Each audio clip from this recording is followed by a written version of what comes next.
Imagine that you're walking down the street near some sort of wall and you slip and fall towards it. But instead of hitting the wall, you slip and clip right past it and you land in this empty office space with ugly Manila covered walls, nasty carpet, and it literally just looks like an empty, endless office space. You get this feeling that you're not alone. And it's because you're not. Because you have just entered the Backrooms, an endless labyrinth with various levels full of malicious beings that when you come into contact with them can hurt or even kill you. Hi you guys, it's Ivy, and today we are going to be talking all about the Backrooms, a phenomenon that has just exploded all over the internet. I'm also going to be covering this series in my TikTok account, which I will link here. It's also Intuitive IVM, where we are going to be taking a look at the Backrooms in even more depth than we are here. So let's just go ahead and get started. So the Backrooms is basically a sort of clip out of reality, and it can happen to you at any moment. Literally, some people say that when you go to sleep between 3:30 a.m. to 4 o'clock a.m. you can access these Backrooms and clip into them. Or you can walk around while you're awake and you can accidentally just fall into this labyrinth. Now, the Backrooms basically have endless levels. They seem to go on forever and ever. And the scariest part about it might not be the creepy beings that you encounter. It might just be the fact that when you try to exit, you might just find yourself onto the next level and getting deeper and deeper into the maze. And as you get deeper and deeper and past these various levels, the harder it is to get out. But where did this whole idea originate? Well, it all started on May 12th of 2019. The original Backrooms image was posted online, and in this picture it depicted these very creepy Manila walls that just sort of seemed endless. We have this ugly carpet, this weird lighting that just made the whole thing just look disturbing and sinister. So this was originally posted on a 4chan post forum by an unknown user. Now, this first image was posted with a brief explanatory text which stated, if you are not careful and you no clip out of reality in the wrong areas, you'll end up in the Backrooms, where it's nothing but the stink of old moist carpet, the madness of mono yellow, the endless background noise of fluorescent lights at maximum humbuzz,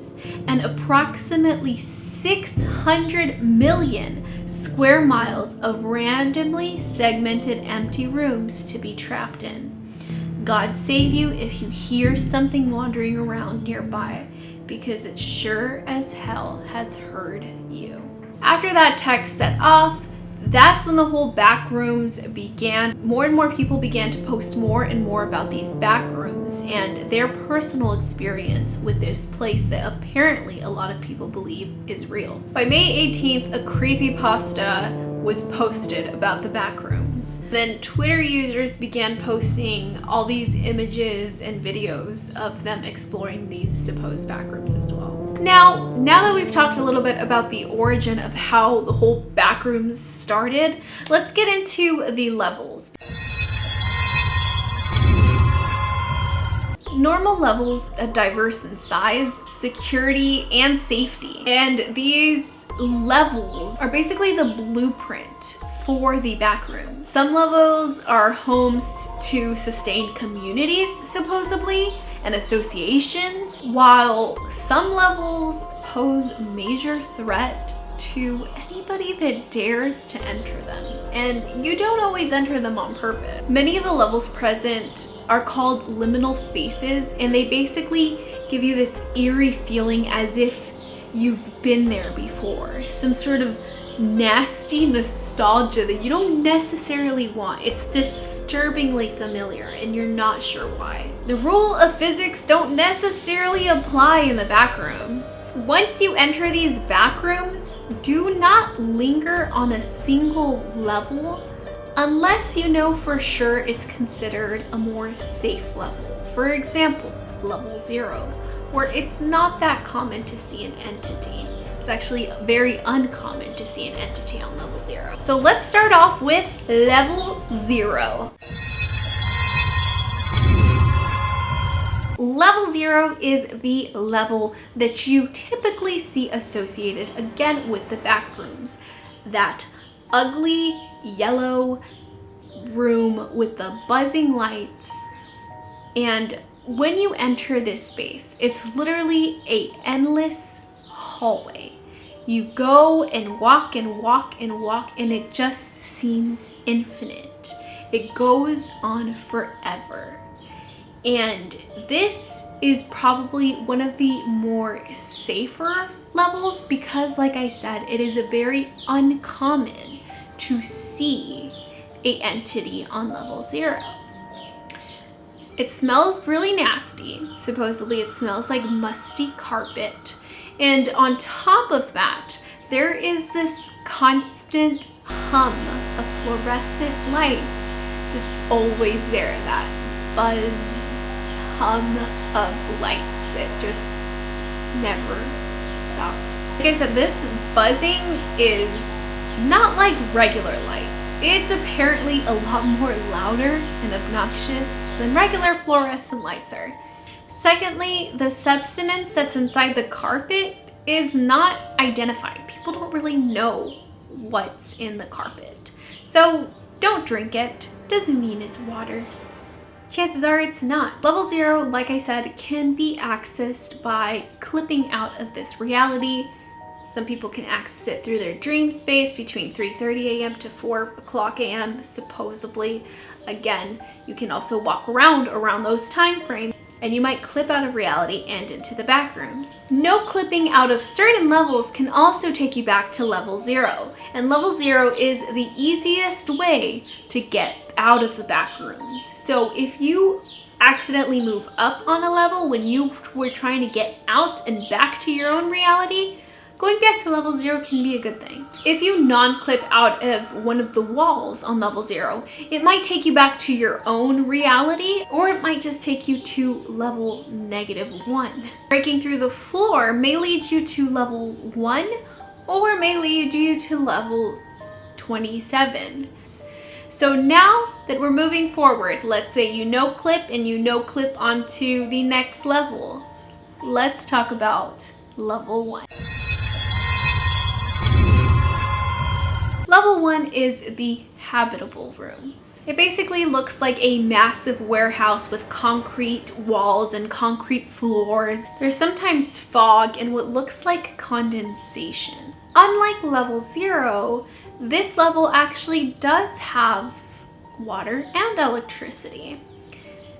I mean, level 0 has electricity, but not water. Level 1 does though. So this one is actually a habitable level. You're able to survive in this level because of the water supply. If, of course, you take safety precautions, because unlike level 0, there may be some entities here. If you make yourself down to level 1, try to find a light source. Apparently there are places where you're able to get objects. If you have a light source with you, that is a good thing, because on level 1, there are some spots that don't have any lighting, and that is where these beings like to lurk. So if you have a light, you will be able to be more safe than if you were roaming around in the dark with these monster entities. Okay, so what are these entities that dwell on level 1? first, we have these entities called the dullers. The dullers are gray humanoid beings with long arms that seem to be made out of some tar-like substance. Dullers can melt and reform their body, usually as a trap to catch prey. They can literally turn into gray puddles if they want to. So do not go near any dark puddles anywhere, because that just might be a trap from the duller. The next type of entity that tend to occupy level 1 are adult facelings. Facelings are basically, they look like people, but they have no face. Next is one that terrifies me, and these are called hounds. Hounds are humanoid-like things. They have dark hair, but they're walking around on their hands and knees like they're hounds. They look like hounds, they're naked like hounds, but they're human-like in their face appearance. And they have like long, dark, matted hair. And they also have gigantic mouths with razor-sharp teeth. Now, another type of entity that likes to lurk on level 1 are skin stealers, which, you guessed it, steal skin.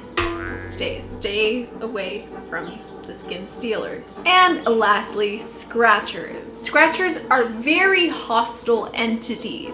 They inhabit level 1, level 2, and level, like a little triangle. I'm not sure if it's called triangle. They are basically long, slender beings, and they're gray in color, much like the dullers. They do appear to be disfigured. Why? Why does this exist? Not to mention that they have long claws that could be up to a foot in length. And you'll know when they're around because they tend to make a scratching sound, hence the name scratchers. If you hear that scratching sound, it is recommended that you run away as fast as possible. However, do not make a sound. Now, if you make it past level 1, you will move on to level 2, pipe dreams. Now, level 2 consists of dim, concrete maintenance hallways full of pipes and stuff. Doors are rarely found, but there are a lot of ventilation ducts and metal shelves. Level 2 can reach immense temperatures ranging in over 200 degrees Fahrenheit, which is around 93 degrees Celsius, and can even range even higher, burning any wanderer alive. It's described as being generally more decayed than other levels. Now, the entities that like to lurk on level 2 are facelings, hounds, and then these entities called smilers. But don't be fooled by the name. They are downright terrifying. Now, smilers are hostile entities that are identified by their signature reflecting eyes and glowing teeth. They like to appear in the dark corridors of doorways where the rest of their form is not visible. Now, the best way to exit level 2 would be through the fire escape. So that's the last level that we're gonna talk about. But like I said, if you want to continue these levels, because literally these levels go on, and I can continue to talk about the beings and everything that are there. I'm literally doing a whole series on my TikTok where I'm gonna go into all of these in more depth. So you can follow me on my TikTok at IntuitiveIVM. Also gonna post a link down below if you want to really take a look at the backrooms in even more depth. So lastly, let's get into the theories of how these backrooms were created. Now, the first theory that we're going to talk about is the collective consciousness theory. So according to a famous psychiatrist named Carl Jung, humans tend to have a collective subconscious, kind of like think the hive mind and like the mind flayer in Stranger Things. It's basically a series of ideas that we all universally share as a species. And the backrooms happen to be one of these concepts that we collectively, consciously believe in. Liminal spaces are basically wired into our minds. Us as humans, we're only affected by the world as we perceive it and as we see it, right? So when a human falls asleep, I say human as if I'm not a part of that species, but when we fall asleep and we hallucinate or we have these dreams, we can hallucinate this basically collective perception of the backrooms. And because we're all collectively able to perceive this hallucination, we can get sucked into it. So that's why people that are often in the backrooms are typically dreaming or hallucinating. Another theory that I heard is that scientists actually created the backrooms as a way of trying to get into like alternate universes, but the idea was just sort of abandoned by scientists, and now it's just sort of left behind, and now people that aren't scientists, people that have no idea, will just slip into it. That is the backrooms, you guys. Terrifying? Yes. Would you ever want to find yourself there? I don't think so, because I sure as hell would not like to be there. I hope you guys enjoyed this video as much as I enjoyed making it. I am going to also do a whole podcast episode on the backrooms where I will get into more detail about it as well. And if you want to get even deeper, I'm going to have a whole series coming out on my TikTok. So follow me on TikTok. Follow my podcast at the Woo Woo Podcast. I'll also post a link down below. Make sure to hit that subscribe button and turn on that notification bell to be notified when I post. I love you guys, and I will see you in the next one.